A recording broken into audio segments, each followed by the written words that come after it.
श्रावण के महीने में किसी भी एक सोमवार को अगर व्यापार नहीं चल रहा है, नौकरी नहीं मिल रही है, तो कोई तकलीफ आ रही है, तो कोई कष्ट आ रहा है, कोई रोग बढ़ रहा है, डॉक्टर से ऐसा लग रहा है कि ये बड़ी बीमारी बताने वाला है, शरीर में कोई गांठ बढ़ गई है और वो जांच के लिए गई है, तो बिल्कुल श्रावण के महीने में किसी भी एक सोमवार को गंगा जल लेकर जाइए शिव मंदिर में, शंकर जी के मंदिर में थोड़ा सा गंगा जल नंदी को समर्पित कर कर, थोड़ा अशोक सुंदरी को समर्पित कर कर, थोड़ा गणेश और कार्तिकेय को समर्पित कर कर, थोड़ा सा गंगा जल जया विषहारा शामरीवारी दौतली और देव को समर्पित कर कर, थोड़ा सा गंगा जल शिवलिंग को समर्पित कर दो। उस गंगा जल को वापिस झेल कर लेकर आओ। 3 दिन तक लगातार उस गंगा जल को पीना प्रारंभ करो। उसके बाद जांच के लिए आप कहीं पर भी जाइए, बाबा कृपा जरूर करेगा, ये निश्चित। ये शिवलिंग जलाधारी यहां से जल अशोक सुंदरी के पास में से नीचे की ओर गिर रहा, ठीक है।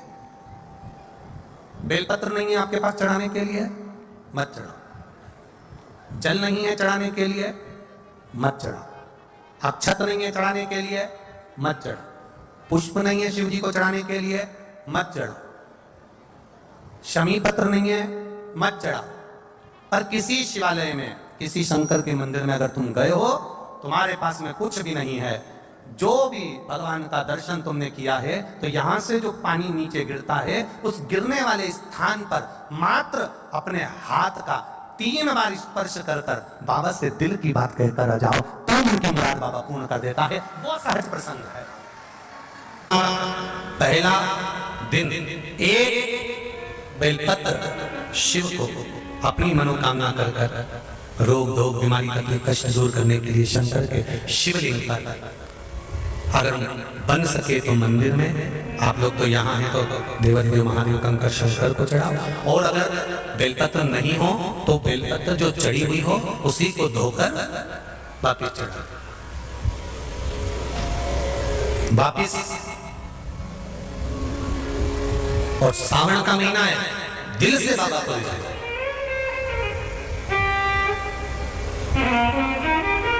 हम धर्म करने के चक्कर में, परमात्मा के भजन के चक्कर में किसी का अपमान ना करें। इसका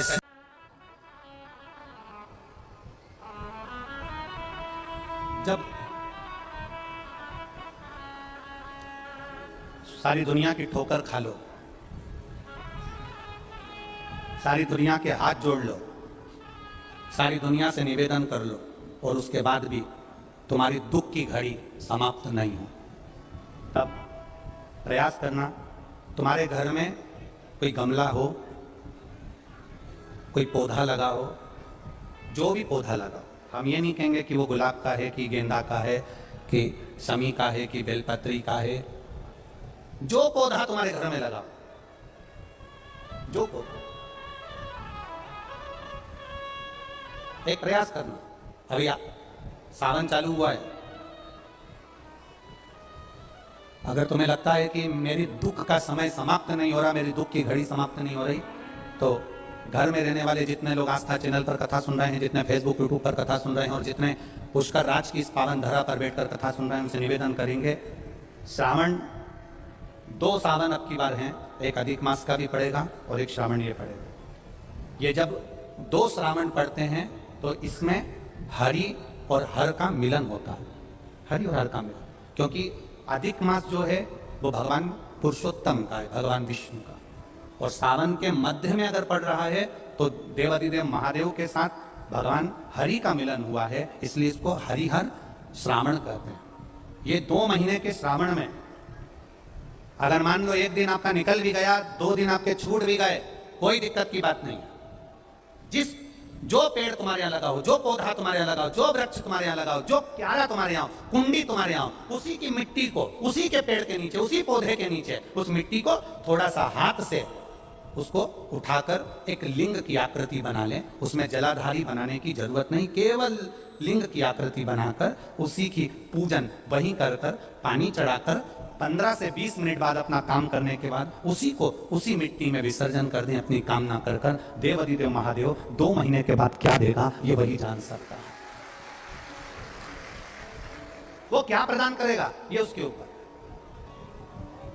देख लिया हमने, बहुत बहुत प्रयास कर देख लिया, सारी दुनिया का हमने प्रयोग कर देख लिया। इनसे भी पूछा, उन्होंने कहा वाशरूम इधर बना दो, वास्तु शास्त्री ने कहा ये बना दो, ज्योतिषाचार्य ने कहा ये बना दो, उन्होंने कहा ये बना दो, उन्होंने कहा वो बना दो। हमने दुनिया का काम कर देख लिया, हाथों की अंगूठियां बदल कर देख ली, नथ आभूषण बदल कर देख लिए, सोने की दिशा बदल कर देख ली, सीढ़ियों की दिशा बदल कर देख ली। अब जब सारी दिशा बदल कर देख ली, सारा काम कर देख लिया, उसके बाद भी अगर हमारी ग्रह दशा नहीं सुधरे, हमने सबके दरवाजे जाकर देख लिया, देवी देवता उनके भी धोख के देख लिया, पर जब भी अगर हमारी दशा ना सुधरे तो फिर कहीं मत जाना, महादेव के चरणों में जाकर बस उसकी आराधना में लग जाना, हो जाएगा। जो माताएं श्रावण के सोमवार का व्रत करती हैं वो पशुपति व्रत मत करना। जो श्रावण के सोमवार का व्रत नहीं करती हैं वो पशुपति व्रत कर सकती हैं, उनको पशुपति व्रत करने का मना नहीं। पर यदि श्रावण का व्रत आप पहले से करते आ रहे हो, श्रावण महीने का व्रत करते आ रहे हो, या श्रावण के महीने में तुम सोमवार करते आ रहे हो, तो फिर पशुपति व्रत ना करते हुए इसको 1 महीना, भले 2 हुए हो, 3 हुए हो, 4 हुए हो, रोक दो। फिर अगला जब श्रावण पूर्ण हो जाए फिर जो सोमवार आए फिर चालू कर दो। पर अगर श्रावण का व्रत करते हो तो, और अगर श्रावण का व्रत नहीं करते हो तो पशुपति व्रत चालू है, मना नहीं। श्रावण के महीने में जल चढ़ाने के पात्र 2 कर लो। कितने पात्र कर लो? जम के बोलो 2 पात्र कर लो, भले 2 हाथ में लेकर मत जाओ, एक के ऊपर एक कलश लेकर जाओ। उसका कारण क्या है? शंकर भगवान ने मां पार्वती के सम्मुख में गंगा का आवाहन करा था, तो गंगा जी ने आकर पूछा था, स्वामी जब पार्वती आपके नजदीक में विराजमान है तो मुझे बुलाने का कारण क्या है? भगवान शंकर कहते हैं, श्रावण का महीना प्रारंभ हो रहा है, जब मेरे ऊपर सृष्टि का भार आएगा तो मुझे गंगा और पार्वती दोनों की जरूरत पड़ेगी। जब घर में विवाह आता है, शादी आती है, कोई फंक्शन आता है, कोई मेहमान आते हैं, तो थोड़ी ड्यूटी बढ़ जाती है। रोज 8 बजे उठते हो और शादी रहती है तो कितनी बजे उठना पड़ता है? सुबह 6 बजे 7। यहाँ पर भी आप रोज अपने घर पर उठते होगे 8 बजे तक, 7 बजे तक, पर यहाँ तो तुम जब सो रहे होगे तो सवेरे कब हो जाती है और रात कब हो जाती है तुम्हें नहीं मालूम पड़ता होगा कि कब रात होगी कब सवेरे होगा। लोग ढोलक पीते 11-12 1 और तुम्हारी लग गई झपकी और बज गई 3:30, सब लग गए लाइन में नहाने और तुम भी भगी जल्दी से नहाने। और नहाने में कहा जाए तो माता इतनी चतुर, उन्हें का बरसती हो रही है जल की, भगवान भी सोच समझ के पानी गिराता था। 3 बजे से गिराना चालू करता था 6 बजे तक। उस बीच में भगवान को भी मालूम है मिश्रा जी कहां से नल लाएगा, इसलिए उन्होंने चारों तरफ से पानी गिराया। बोलो सही है कि गलत है? सब बाहर निकली धीरे से, इतनी चतुर, राम जी गजब की चतुर लोग आया है, गजब। पर एक बात कहूंगा, दिल लेकर आए हो, मेरा महादेव भी तुमको दिल से लुटाएगा। दिल लेकर आए हो। कल हम जब आप लोगों से मिलने, हमारा नियम है जो हम जहाँ भी कथा भी करते हैं, चाहे रायसेन करी हो, चाहे सागर करी हो, चाहे जहाँ कथा करते हैं वहाँ रात में जो लोग रुकते हैं उनसे प्रयास रहता है कि थोड़ा मिले। एक नियम बना रखा, भले वो 1,00,000 लोग हो, 25,000 हो, 50, और जितने टेंट लगते हैं सब में मिलने का मन करता है। आपसे कल भी मिलने आए थे और कई लोगों की आंख में आंसू भी थे, कई लोगों के हृदय भी नम थे कि हम अब कल चले जाएंगे। पर दुख मत करना, दूसरा कोई स्थान हो वहां से जाओ तो वापिस आने की गारंटी है कि नहीं है, पर यहाँ तो सील और थप्पे लगाकर भेजता है कि वापिस बुलाना है। तो फिर क्या उसकी आराधना मात्र करिए, खूब धनपति बैठे हैं, खूब, आप लोगों में कोई कमी नहीं है। किसी की यहाँ जमीन है तो किसी की गाड़ी है, तो किसी का बंगला है, किसी की सत्ता है, किसी का आनंद है, बहुत बैठे हैं। और आप लोगों ने 7 दिन जो कथा, एक ये पटिया लगा हुआ है, तख्ता लगा हुआ है, और उस पर आराम से सोकर 7 दिन कथा का रस स्वादन जो करा है वो जिंदगी भर नहीं भूल पाओगे। बाबा इतना देगा कि आप लोग उसकी कृपा ही दर्शन।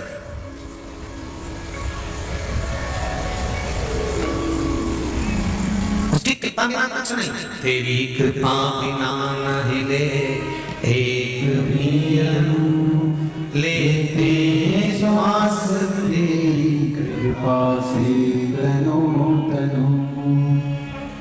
बाबा की कृपा होती है तो आना होता है।